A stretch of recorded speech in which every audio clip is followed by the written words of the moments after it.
vale. Claro. ¿Será? Muy bien.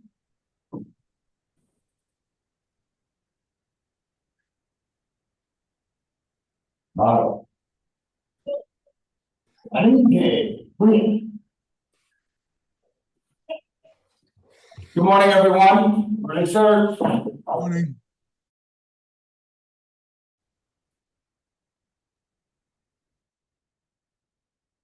Okay, and enjoy your silver moodle in class.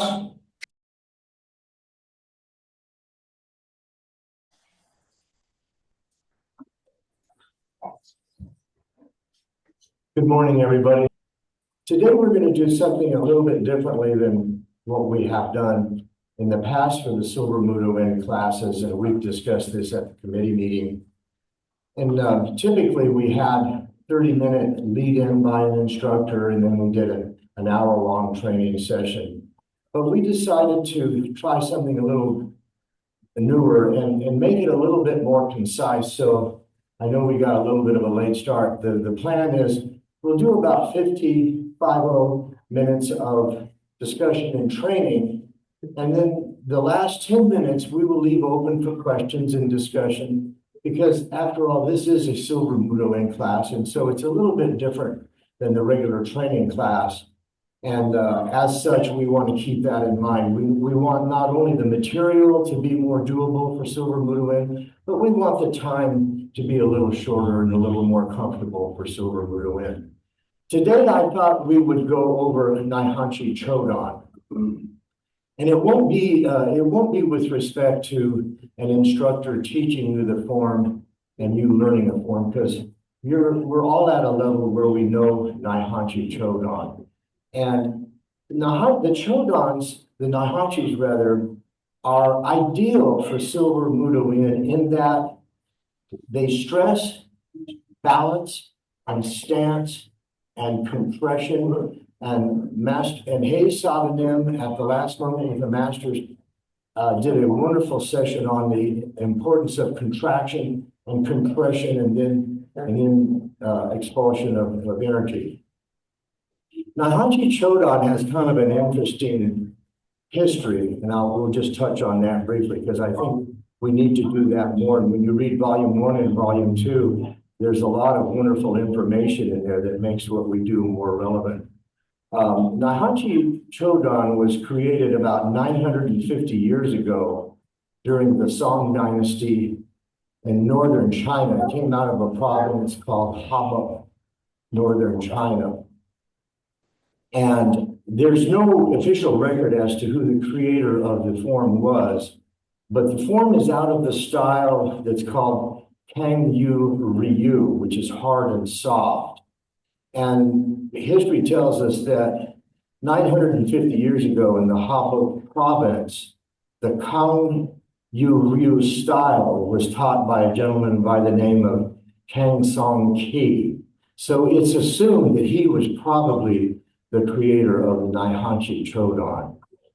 And the essence of Naihangi Chodan, the main essence is the Kima Jase stance, the horse stance. And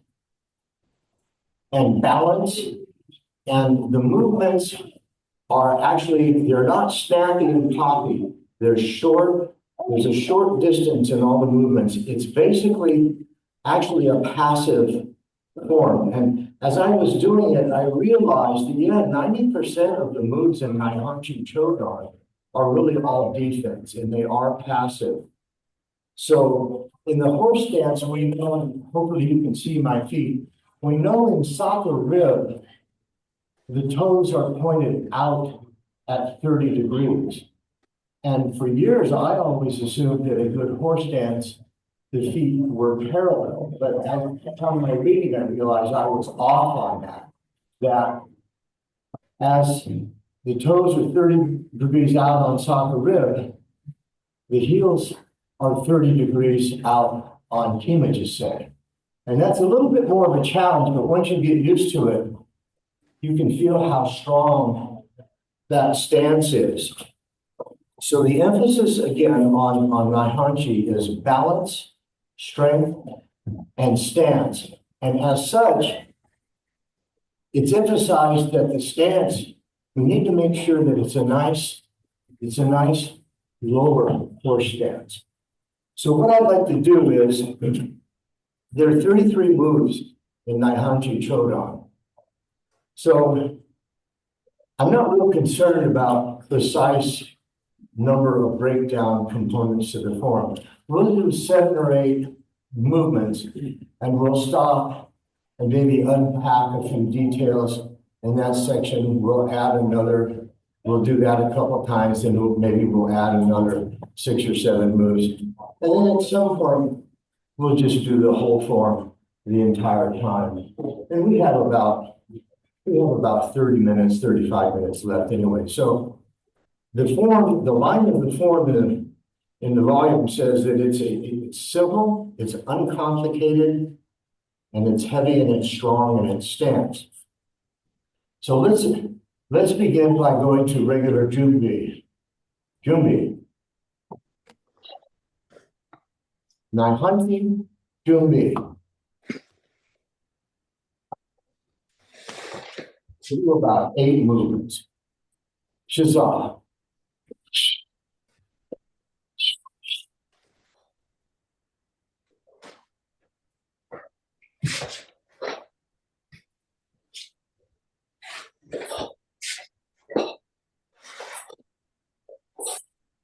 But the thing that comes to my mind, in different words, ignite the light bulb for different people. But when I think of Naihangi Chodan, I think that there's really kind of a lot of wind up. There's not a lot of reaching, but in order to really incorporate the huri, and that was something that was really emphasized in volume 2, that it's stance, strength, and even more huri probably than a lot of our other forms, because it's linear. If we don't really involve a lot of huri, then it can start looking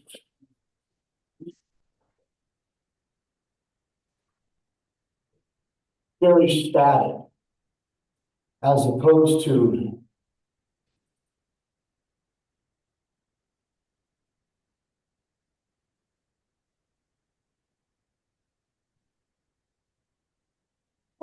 and show your back.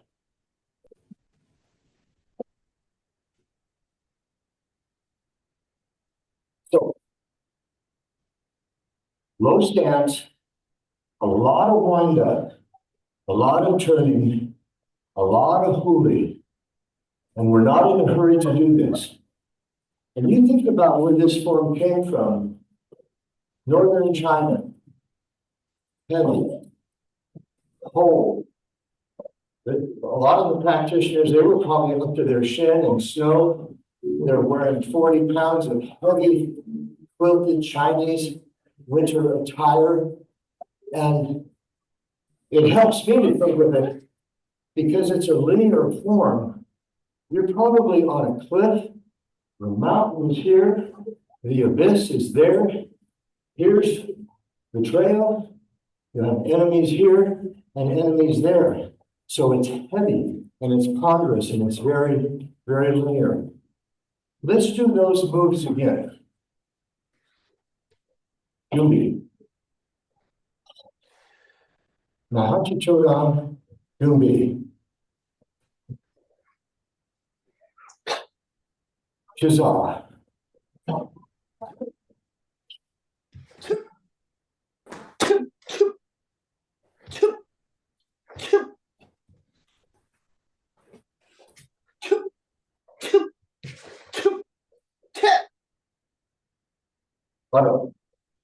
The big turning of the back, and then a nice, stomp, because that, a lot of times what you see is just kind of a placement. I don't think that's sufficient. I think it comes across as though you're going to your opponent's shin you're gonna rake down on that shin and crush that ankle, you know, so.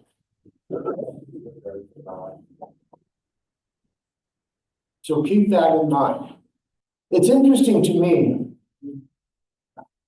my very first Kodanda in 2003, and the Kodanda's always had a theme. And the theme of our Kodanda was Seishan. And at the time, because of my immaturity in the art and not as much experience, I thought, yeah, Seishan, nice word, so what? But obviously it lingered with me. And the Seishan, I don't care what form you're doing, that Seishan sets the table. It sets the Shimgun, and it sets the intention. Now, when we do normal forms, it seems kind of intuitive to know when to do a Seishan. Basic form 1.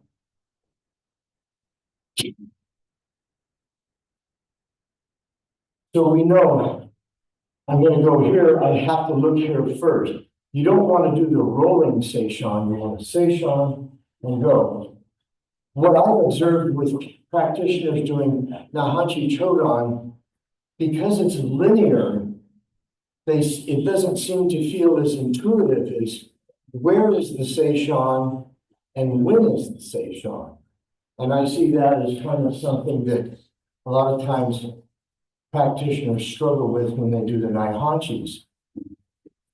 But to me, it's still as it should be as intuitive as it would be in any other form. And in essence, it's simply, I got a problem there, I'm going to go there. Now my problem's here, I'm going to get there. So for example, so I'm here. Well, now it's here. Now it's there. Now it's in front of me.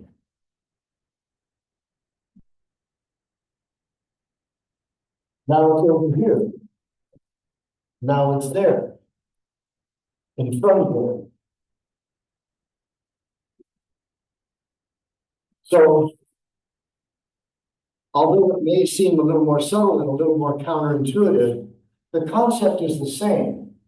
The Seishan always looks and precedes the technique, and it always looks in the direction where you're about to execute the technique.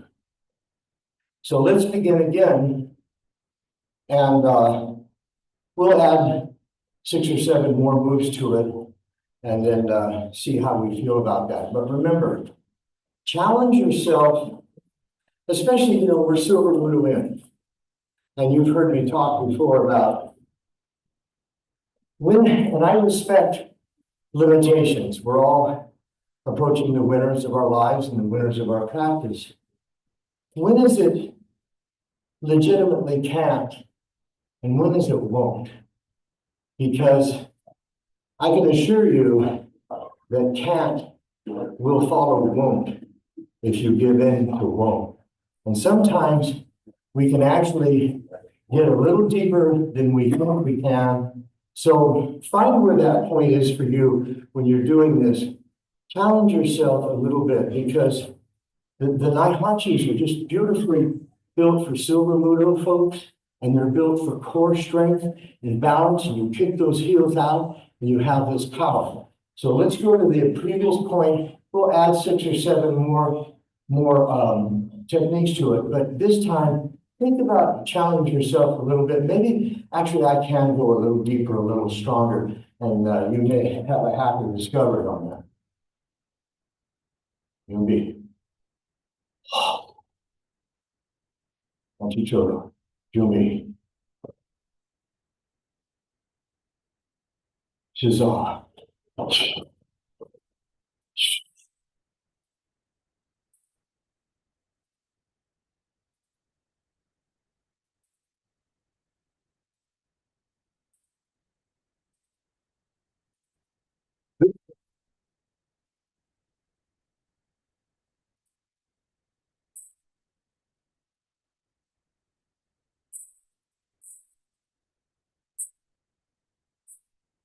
Okay, stop there. So did you challenge yourself a little bit? I know I did, because I got to put my money where my mouth is if I'm going to instruct that. But as I've said, wonderful form for core strength. And as time goes on, we get a little bit challenged with balance. And I've contended for a long time that it's not really so much balance that we lose or that we struggle with. Because if you think about it, if you didn't have a good sense of balance, you wouldn't know you were off balance. You wouldn't even be able to sense that you're falling. So it's not so much balance that we have to be vigilant about. It's core strength and the little muscles in our feet and our ankles and our shins. And I stub my toe and trip all the time. But I can recover. So it's really strength. It's core strength. And it's all those little muscles. And I reiterate, that's what makes Naihangi beautiful for Silver Mudo Inn. So here we go. We'll build on what we've done already. It's powerful, but it's short, and it's ponderous, and there's a lot of wind up, and there's a lot of turning, because as I said in the beginning, there's even more emphasis on hori in the Naihangi Chodan than there is in a lot of other forms. So here we go. Yumi. Naihangi Chodan, Yumi. Jazar.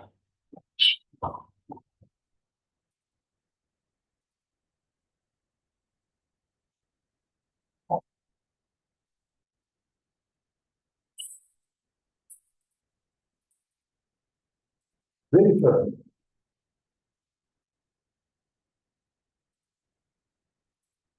Good.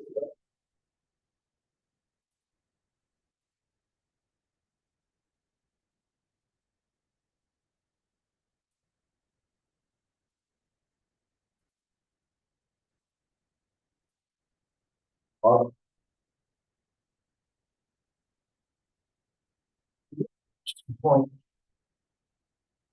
that was kind of an aha moment for me when I was reading in volume 2 is I always thought of this as a cross punch. But upon reading about the form, and it's predominantly passive, and it's predominantly a defensive form, this is more of a forearm shiv like you would have seen in the old NFL. And it's more, this too is more of a block. That's why it's not necessary to extend it out to the side. Yumi. Naihangi Yumi. Shizar.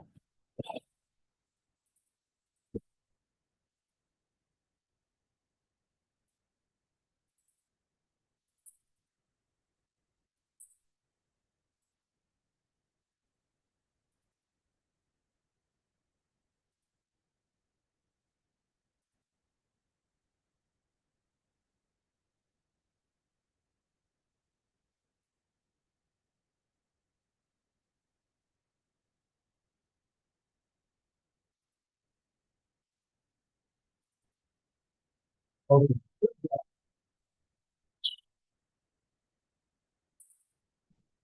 And then we'll stop there. So do you find yourself trying to kick those heels out that you hadn't done before?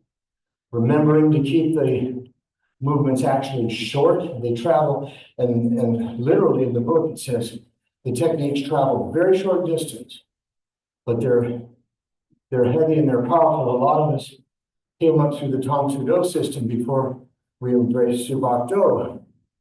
And there was a lot of popping and snapping, and so the tendency for some of us older martial artists, when we do the Naihanchis, if we're not careful, we'll get out of character from the form. And again, it's not snappy and poppy. It's heavy, it's ponderous, but a lot of wonderful emphasis on hurry and turning. And as Master Kenyon noted earlier today, and as Master Hayes pointed out so well in Minneapolis, there's that compression and there's that contraction. And if you do a Kia, technically, yeah, I mean, the timing of, but it dissipates. But a jet engine, you have this chamber, liquid oxygen, kerosene, but the chamber doesn't just go down and then it blows up and it goes out. You know, it channels it into a compressed area. And so when it comes out, so even by pursing up my lips, I create the chamber and it bursts forward. The compression physiologically adds a little bit of force of shoving oxygen across membranes and delivering it to the body a little more efficiently, and then you blow it out. So it's not just martial art theory. There's a real physiologic advantage to it. Breathe in through the nose, out through the mouth. But when it comes in through the nose, it's warm. The air is warmer. And warm air crosses membranes more quickly, more efficiently than if I take in cold air. Another thought that occurred to me, and there is, again, and as Master Sabanem Cyberlick would wonderfully say, I don't mean to kill the grass here on this point, but there's just enough of a balanced challenge in this form. You know, it's not like Jindo, you know, boom, but there's enough of a balanced challenge that while it's doable, but it's just enough to challenge us a little bit and keep us moving forward on our balance. Now, I have a bad ankle, so even the Jumbi can be, sometimes I'll wobble doing that. And what I have to remind myself is the same thing that I try to instruct in whatever it is when you find yourself getting on one leg. You have to, here's my center here, but I need to appropriately move my center, relocate that center. And if I relocate my center first and then do my thing, it's more organized and it's very helpful for that one-legged balance. Otherwise, I'm going, boy, I sure hope this works out okay, and trying to do it all at the same time. So if that's helpful for any of you that are struggling, so it's here, and I move to my new center, and then I can do that gracefully, because we're martial, but we're martial art. And we want to never forget to add beauty to whatever we do, no matter how forceful it is or powerful or aggressive. It's an art. We need to make it beautiful. Let's do the form all the way through, but so far I'm liking what I'm seeing. The nice big turn, ponderous, no hurry. That Session precedes any technique. Lower stance, kick those heels out. There we go. Jubi. Naihangi, Jubi. Shizawa.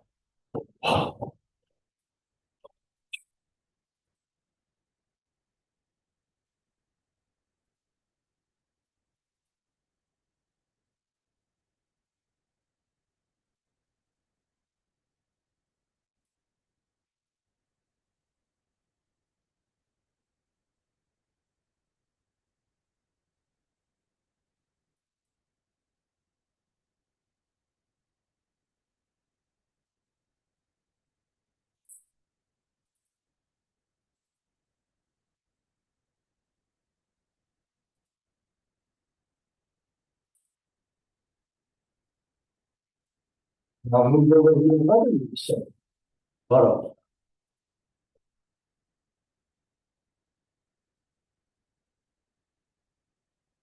So, very nice. And while we were doing that, I was watching the screen behind me on the Zoom. I saw everybody do that shift over that new center. That's great. And every time I do it, I realize, darn, there's an aspect that I didn't focus on. I need to focus a little bit better on my breathing this time, or a lower stance, or kicking out my heels. And the beauty of that is, as we know from training, forms are basically a collection of techniques. And forms are a matrix within which we work on our technique and we try to perfect our technique. The only difference is these techniques are all strung together. But my point being is, and I'm guilty of it, a lot of times we get so obsessed with not blowing the sequence that that's just primary on our mind. But we want to make that focus on the nice technique and the breathing and all the aspects that are involved. Keep that in mind when you're doing the form. We're going to do it one more time. Jumbi. Naihangi Jumbi. Shazam.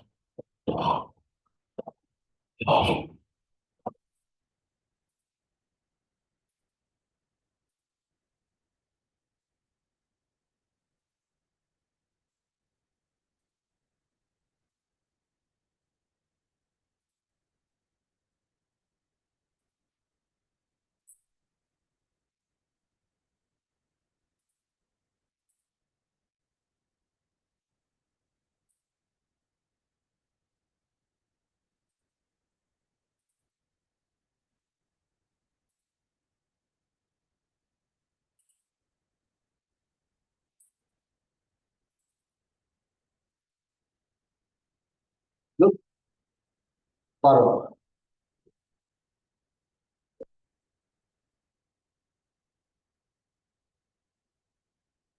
Go. So hopefully that gives us a little more to think about. And as Gul Sabadim wonderfully said years ago in a clinic that he taught that I never forgot, and he's so wonderfully humble, he said, you're all, advanced, you're all good instructors. I'm not going to tell you anything you don't know already, but maybe a description, a verb, or an adjective that I used will ignite an aha for you. And forevermore going forward, when you do Naihangi, you'll have those concepts in mind. But your instructors and you folks are all good enough. You probably know that already. And I remember myself one time, Kenyan Sabadim reiterated something to me, and oh, that was wonderful. Sabadim, that's great. I'm so glad to learn that. Big smile on his face. What? I've shown you that 100 times. So it goes to the reality of that when the student is ready, the master appears. He's always been there. So hopefully there was something that got mentioned or highlighted that will help you have a deeper appreciation for Naihanchi Chodan. I know just in reading up on the form and looking into it, I had several aha moments, and I thought, oh my goodness, I should have been aware of this years ago. So hopefully that is for you.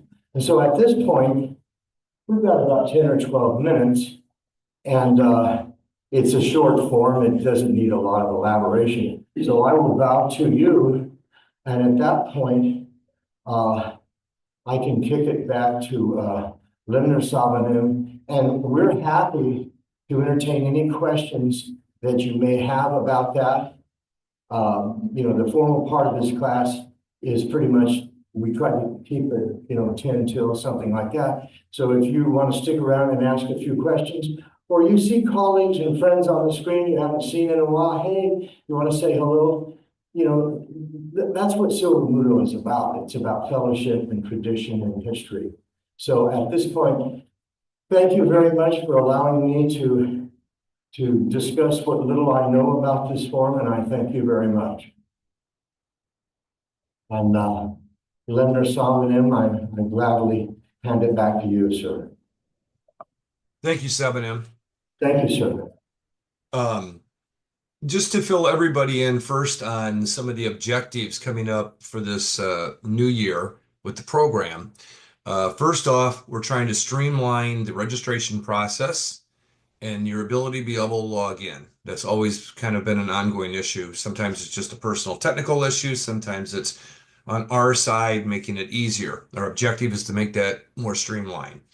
Second, we found it's important from feedback from participants that the length of the class being an hour and a half might be sometimes challenging for everyone. So what we've decided is we're going to shorten that up to about an hour. And a couple of reasons. First, to allow a good 50-minute training session of physical training, and then leave some of that area open for additional questions participants might have, or just to connect. And one of the first things that we thought about when this program was first designed was the connection of practitioners at the mature age. Sometimes we haven't seen each other for a long time. Maybe we tested together at a Kodanji or a Dan Shimsa years ago. And one of the biggest feedbacks we've gotten is this has allowed people from all over the world, literally, to come together and connect in this format. So we want to allow a little bit of time for that to maintain that connection, because we feel that that is important for your shimgung and your mental side of yourself. We have some guest instructors that are going to be lined up. For the next several sessions. January session will be the third Saturday of the month, this same time, and it'll be an hour session. And then the next one in February will be the international one. That session usually is later in the day. That's about 4 o'clock Central Time, generally, but that's up to the World Tax agenda on that day. That session is usually 1 hour long also. As we said in the beginning, we started redoing how blast emails are sent out about notifications of the classes, and how to sign up for the classes is also included in that. So we've streamlined that. We have started to get way more feedback that, yes, you received them. So if you get that email about the blast, about the classes, just send a message back saying received. We got 43 back within the last week or so. So there's supposedly over 300 participants registered, which may or may not be actual with correct emails and such. But if you get that, please send that back. If you have any questions or things that you would like to see or cover in your personal needs, please let us know, and we will address that and try to incorporate that to make the best experience possible for the participants, which is you. And then lastly, as I kind of said in the beginning, this program is not designed to put you on the sidelines because you have physical or your age or whatever. This is here to enhance your training. You can still train on the floor every day of the week if you want to. You can still test. We just had a participant at this last Kodanji, which was the participant was 80 years old as a Sadan candidate. And there's going to be an interview with him coming out that'll be published a little bit later down the road here. That speaks volumes. So this is just another method that we can enhance our training and understanding at the stage of our lives based on where you are at, and how we adapt. I think as senior practitioners, we understand we have to modify our training to meet our physical needs, maybe, but it doesn't mean we can't, as Price Sabel eloquently said. That is in your mindset. So personally, I want to thank our team. I want to thank our senior leadership for this opportunity to be able to do this program. It continues to grow. We have a fantastic team with a lot of great ideas. Our meetings are always filled with good ideas and stepping ahead the next several classes. I wish each and every one of you a very happy holiday season, whether you're the Christmas season or Hanukkah happens to hit at the same time, or Kwanzaa, whatever it is you believe. But I wish you and your family well. At this time, we'll open it up. If anybody has any questions, feel free to unmute, raise your hand, or suggestions, and we'd love to hear your feedback. Yes, Ms. Elderson? Yes, ma'am. You're on mute, ma'am. Thank you. Thank you. I just wanted to say how much I appreciate this opportunity. And just a comment about keeping it to an hour, that works better for me personally. I do have my regular class at 11, so that gives me enough time to rest in between. Again, I just appreciate all of you. Thank you. Thank you. Thank you, ma'am.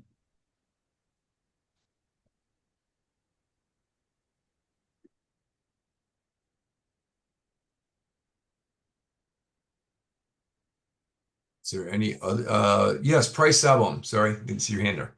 Yes, Sabrina, I loved what you said, and I agree 1,000%. And you know, originally when Lemner, Sabanem, and I first started kicking this idea around in Ramona, California, 2015, you know, originally our hope was to recapture people who maybe had stopped training, and we'd get them back in, and that was kind of what was on the forefront of our mind. Time has demonstrated to us that perhaps that's not going to happen to the degree that we had wished for, because I think a lot of people that quit, they just have this arduous memory in their mind that they don't want to go back to. And the more we thought about it and worked on the curriculum, you know, we have 60 forms that we do. An 80-year-old guy with hip replacements can do pole wool all day long with integrity, feel proud and feel good about it, and connect with your buddies. So what we realized was the real value of Silver Mudo Inn very possibly could be, let's say you're a practitioner, and years and years and years you go to Shimsaw's clinics and this and that. Well, in the past, Gup's over here with so-and-so, and Don's over here with Master so-and-so, Kodanji here, and then you went to your appropriate groups. But if you're a practitioner and for years and years and years, you see Gup's over here, Don's there, Kodanji there, Silver Mudo there, and you just know it's there. It's there, it's there. Now you're approaching a point, I don't know, this is getting kind of hard. I don't know how enjoyable.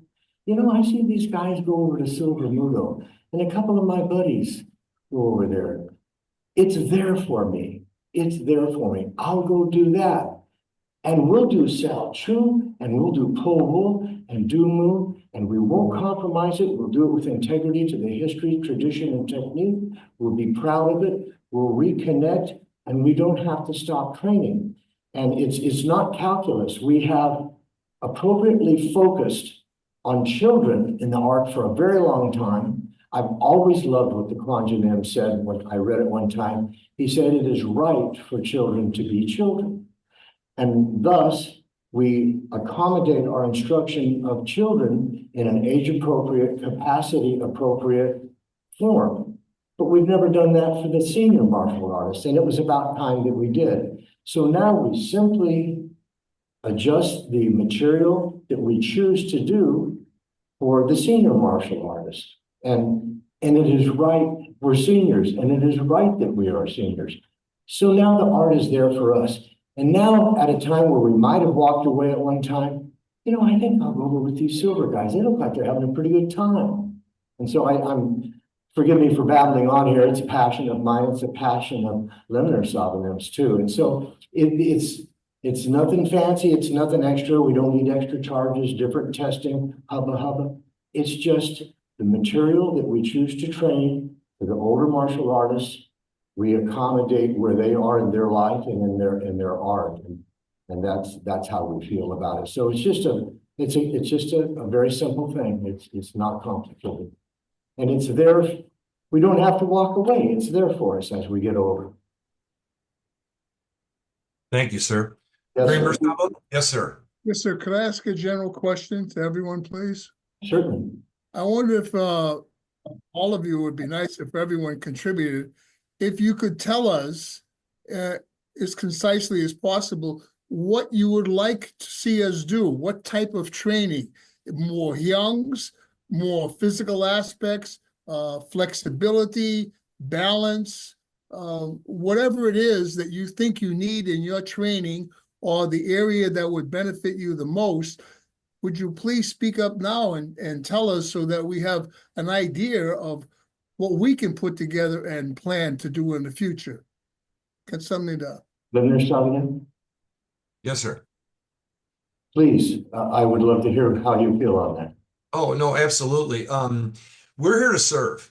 It's just that simple. And I think that one thing that we all possess at the mature age is wisdom. Because we're past we should be past, I guess, the ego stage. And we did that. We used to jump, I used to jump over 10 students with a flying sidekick. That was my time. It was right for the time, but it's not right for this time. And I have to lead by example. I personally feel to adjust and show the wisdom I've gained through my training to help lead others at our stages in our life. It's natural. It naturally occurs. And so the Guangjing Nim spoke a lot about that. And coming to that realization that we have the tools and the wisdom because of your vast experience to set the tone and the example for others that might be on the sidelines going, I don't think I can do that. I went through heart surgery a year and a half ago, and my first day in recovery, that night, I started practicing Mupal Dangkum in the chair. I was out in 4 days, and the medical staff taking care of me went, "What are you doing? Because whatever you're doing, keep doing it." I was out of ICU and home in 4 days. And so I said, it's because of my training. And I think if we all have those situations, I know people with knee, back. I work full-time in surgery. So I see those things and I understand those things. And yes, we can say, I can't. That's an easy out, personally. I'm going to say, not how am I going to do it? And that's the key. And so your feedback and everything and watching everybody in this class, observation, you just love what you do. That's why you're here. So why would you not do something that you love because all of a sudden something in your life changed? As instructors, we would never tell a student who's younger, "Oh, well, you just need to stop because, that you can't do both." We're going to say, here's how we're going to do it. So this program is about how are we going to do it, not that we can't. So again, that's my personal thoughts there. I don't want to keep you because I know this is a very special weekend for everybody and everybody's busy with the holidays. One opportunity you have, if your instructors informed you, later today, 4 o'clock, I believe it is Eastern time, is the World TAC Seminar. And you're all invited to participate in that. You just have to be in Dobok, and they ask that you mute as you enter that Zoom class. It's only open Zoom-wise, I believe, to the first 100. And so this is international, but you can also participate, the Don and Gut members, via their YouTube channel, which I personally have never got on, actually. But it is a good opportunity if you're able to maybe catch that. The World TAC members are going to be leading that also. Thank you. I'm just going to turn this over to Sabanam Bonsignore was able to finally jump in, sir. If you have any comments or would like to say anything.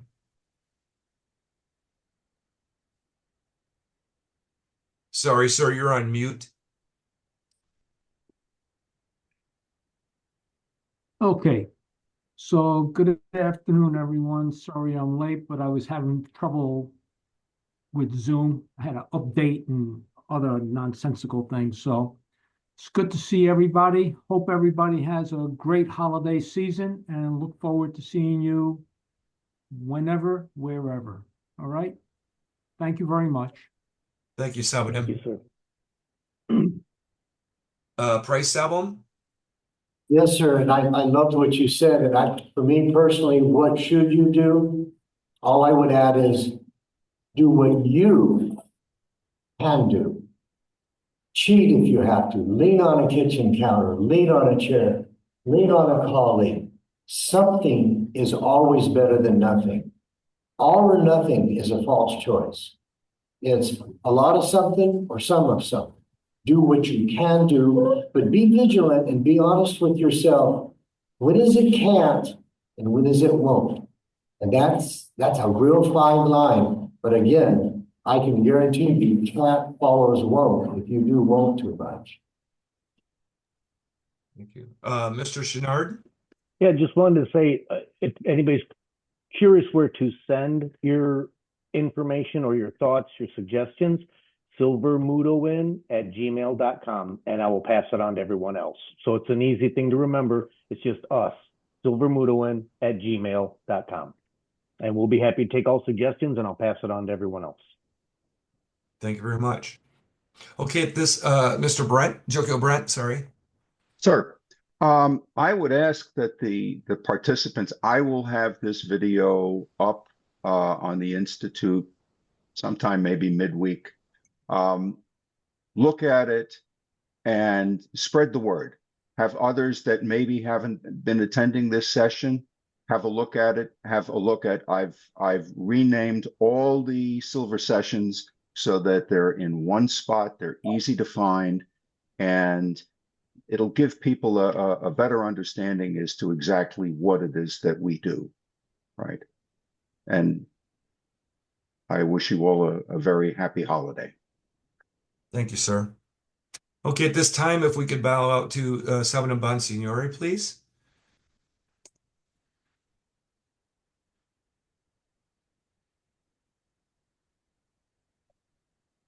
Chudiet. Kuki bere. Boro. Mungnyam.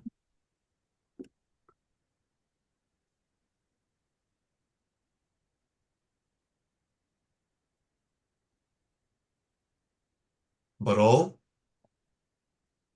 Sabonimke. Kinye. Subak. Subak.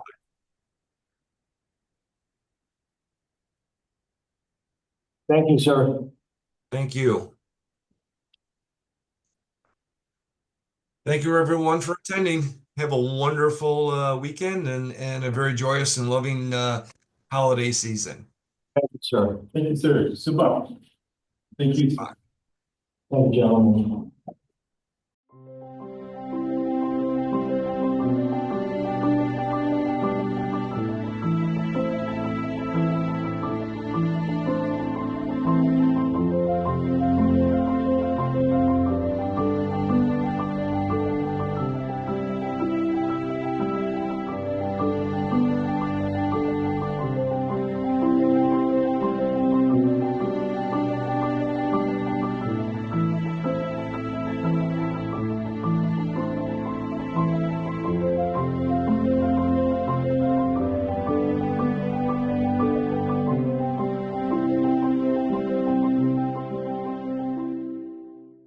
Super.